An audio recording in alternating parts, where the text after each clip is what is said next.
Okay, YouTubers, we're back. I put the beans in the soy milk maker and it run its course, and now we're unplugging it.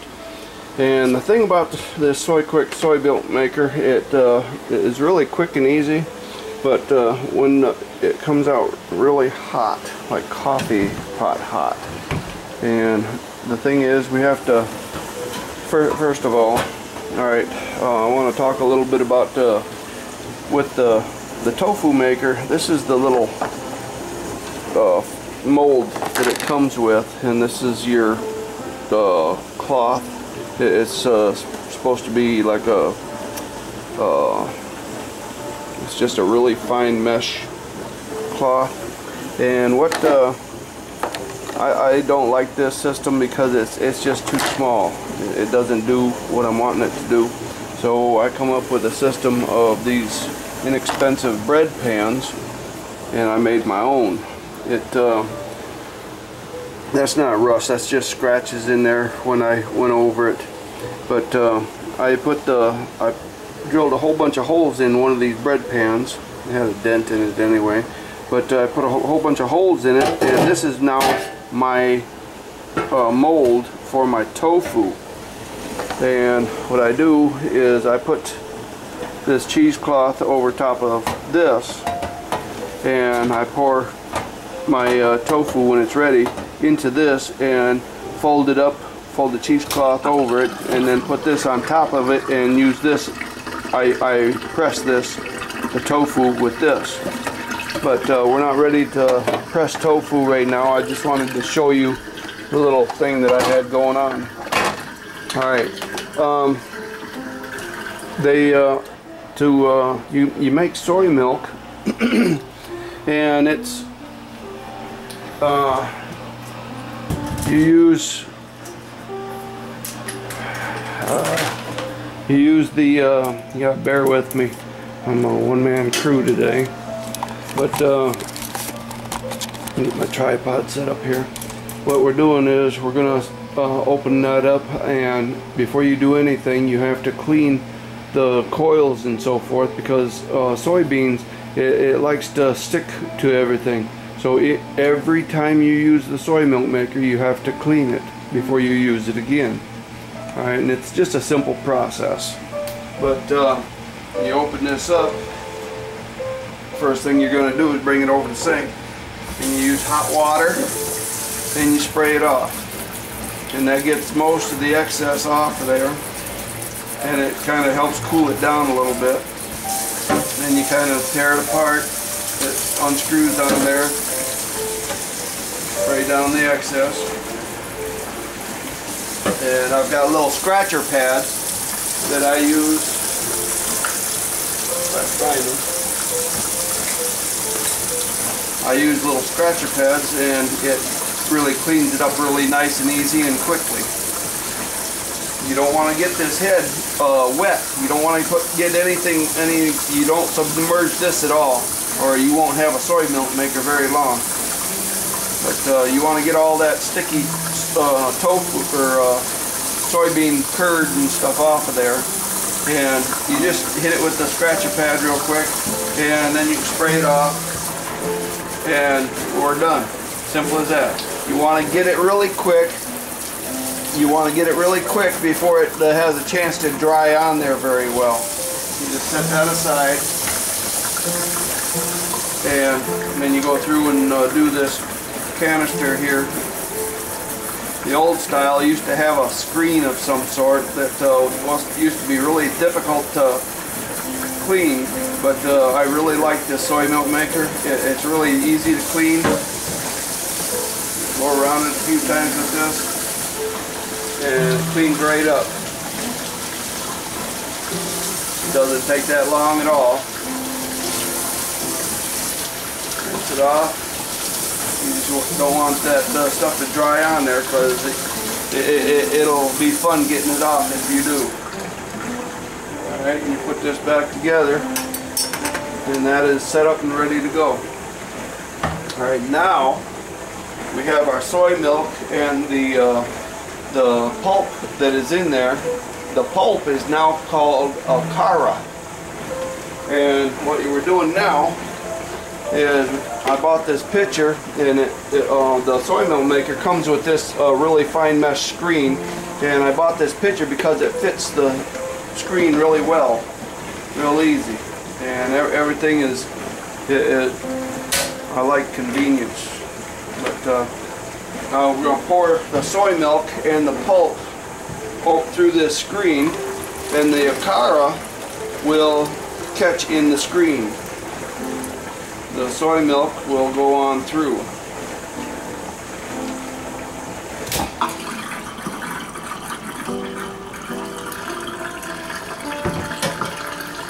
I have this butter paddle that actually came with my rice maker that it works really well for doing this. You just kind of pad this paddle a little bit and push it down, and it turns like mashed potatoes. And what you're doing is you're padding this down, and you can see the soy milk dripping out of there. This is a really thick soy milk because this is a double batch I make for tofu. But this acre is got a lot of protein in it. You can do a lot of things with it. You can put it in, add it to a bunch of different recipes to add protein and so forth to your recipes. And you can actually make acre burgers, which my wife has done, and they turn out really well. You just gotta watch your recipes and so forth.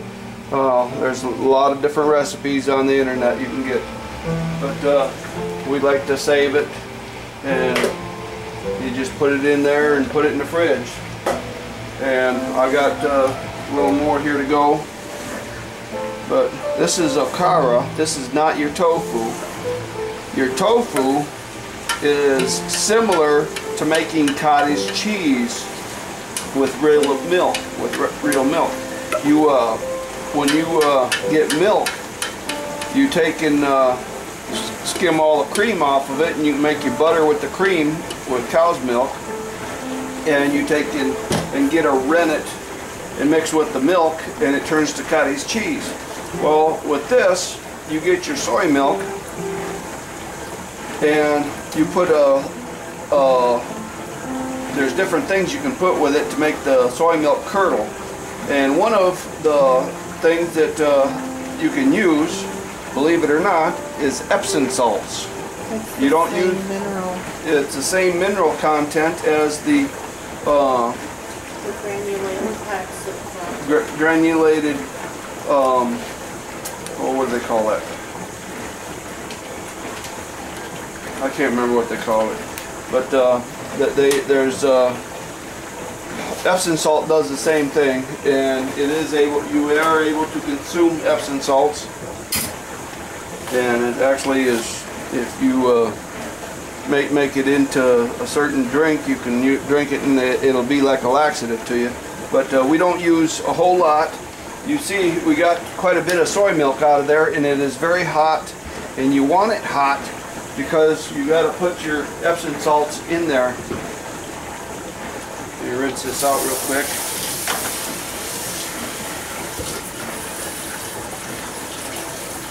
This pitcher from the soy milk maker is not is not submergible either. But you can see it just rinses out really easy. It's magnesium sulfite. Magnesium sulfite is what the tofu is, the Epsom salts is. And what I do is that for each batch of tofu, I use 2 tablespoons, and there's a certain way of adding the Epsom salts to the soy milk.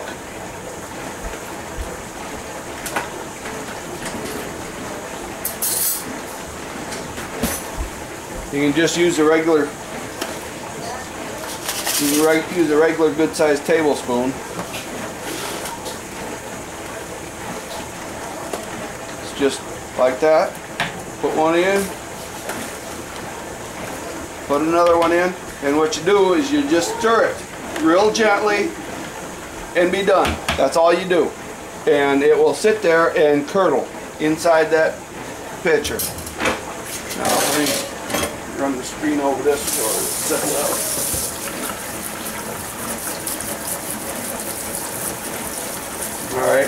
While I'm waiting for that to set up a few minutes, I'm going to start another batch of beans. I'm going to start another batch of beans in the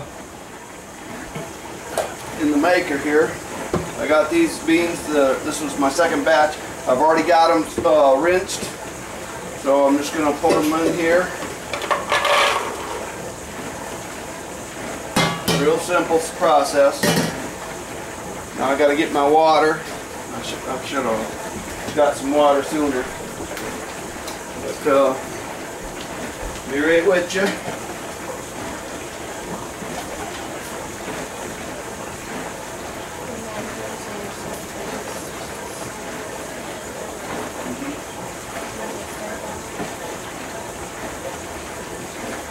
Yeah, the Epson Salts is just a natural mineral.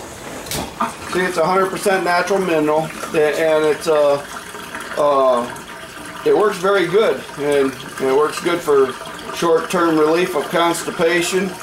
It's a saline laxative, but yeah, I mean, it's not going to give you the runs or whatever while you're drinking it with this soy milk or eating it with this tofu.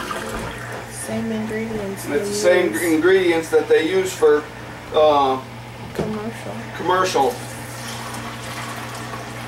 commercialized tofu making. Need another half quart. So it takes about 3 pints to make in the tofu maker to make your tofu. You can see, let me zoom in on this a little bit. You can see that that is curdling inside that pitcher now.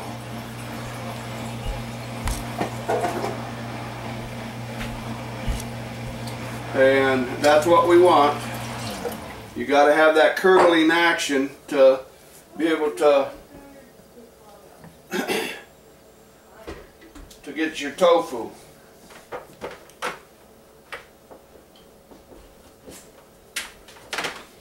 Now, just plug that in. It beeps once. You press the soy milk button. It beeps twice, and it's ready to go. It's ready. That there machine is going to town right now. So it's heating it up, and if you do it without the soy milk maker, you're going to soak your beans. You're going to cook them, and you got to blend them by hand in a blender or whatever. And you got to do this in a hot, a blender that is capable of blending hot liquid and food. Which means you're going to have a good sized blender, a powerful blender with a glass pitcher, and then you sit there and you got to turn around and do the same process. After you cook it and blend it, you do the same process of separating the acre from the soy milk and put your Epson salts in here.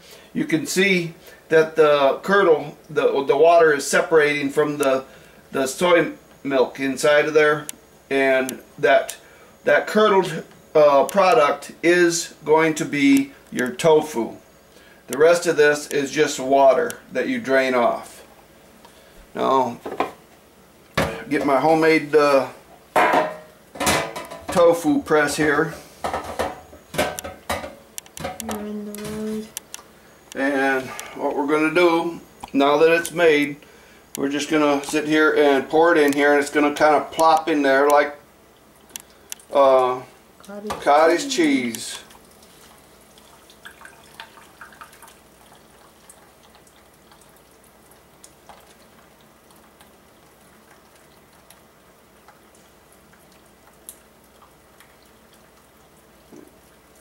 If you ain't careful, you can get burned. You gotta be wise to what you're doing here.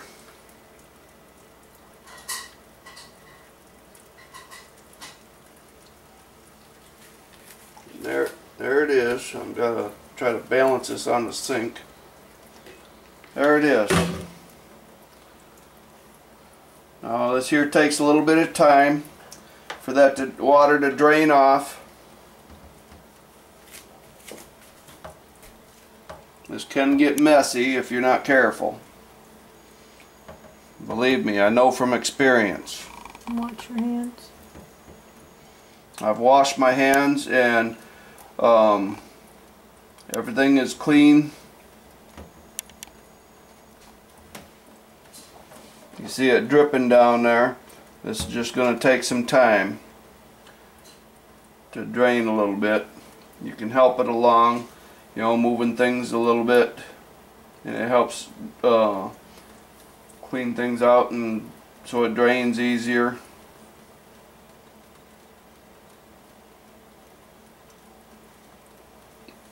Some people get these in a bag form and pour it in, and it's kind of like you just close the bag up, and you can use gloves or whatever so it don't bother you from the heat, and you just close it up and squeeze it out, you know. But there's you get the pretty much the idea of what you're doing here.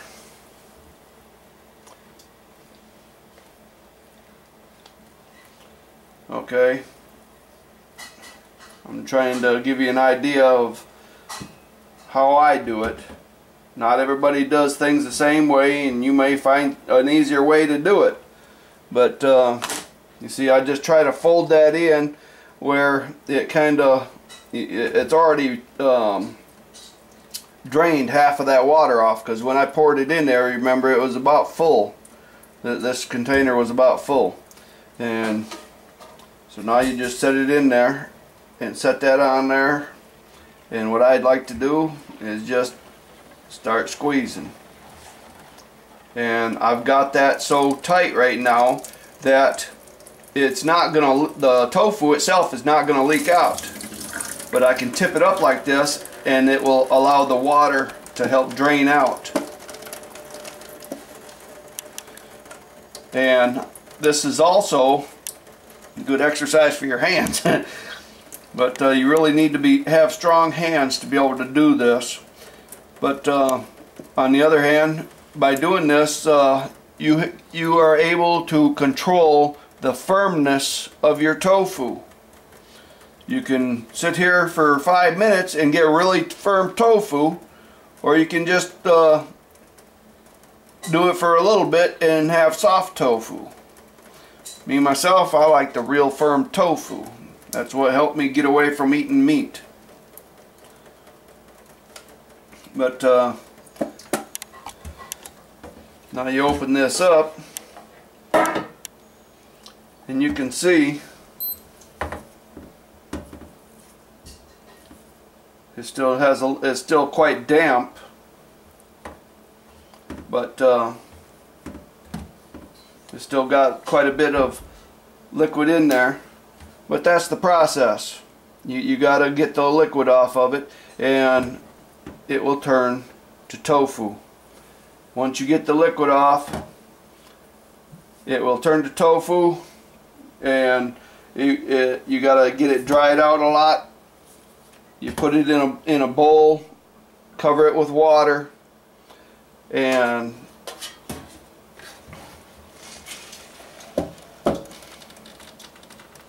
a lot of people like to put heavy weights on it and let it sit. But I'm impatient. I don't like to wait on things. So I try to figure out a way to do it quicker. You can see the water draining off of there. The longer you hold it, the drier it's going to get, the firmer it's going to get. But I'll show you another trick that I do once my hands start to relax a little bit.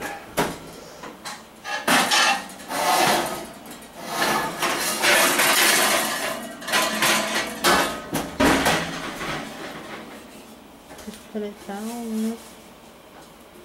This is a 14, number 14 cast iron skillet, and it is quite heavy. And you can get that to balance on there, and you can walk away and leave it. It ain't going nowhere, and 5-10 minutes it will be drained off, and there's your tofu. Like I said, put it in a bowl of water, put it in the fridge. The next morning you can use it.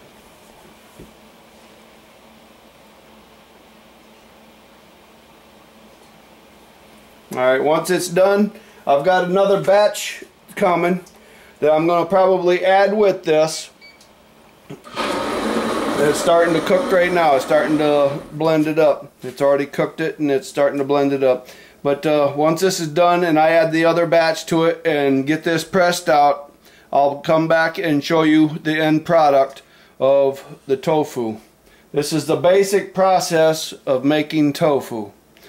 The only difference between making tofu and soy milk is you get the soy milk, you extract the soy milk from the okara after it goes through the machine, and you extract the okara from the soy milk, and then you can take that raw soy milk and add your sugar, your a little bit of salt, and your different ingredients, and make your different soy milk. Some people like to put a little vanilla in their soy milk and have vanilla flavored soy milk. Some people like to put Nestle Quaker Cocoa in it and make chocolate soy milk. But I like it just regular plain soy milk. We do put some what's that syrup?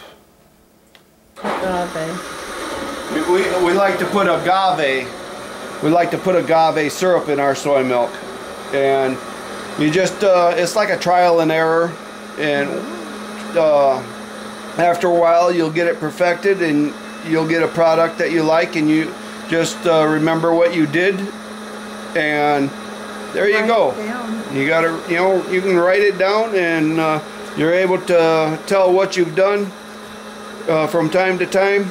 And I mean, my soy milk runs maybe 25 cents a quart compared to a store. You go in there and buy soy milk for what, $4 a half gallon, $5 a half gallon.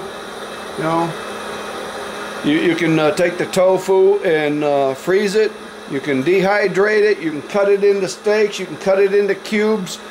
You can season it however you want. It takes on the flavor of what you want. So this is my version of soy milk and tofu. Y'all have a blessed day. This is Rodney VanAlstine, living well on half an acre on Shepherd's Path Farm. We'll come back and show you the end product of our tofu when it's done and ready to put in the fridge. Have a blessed day.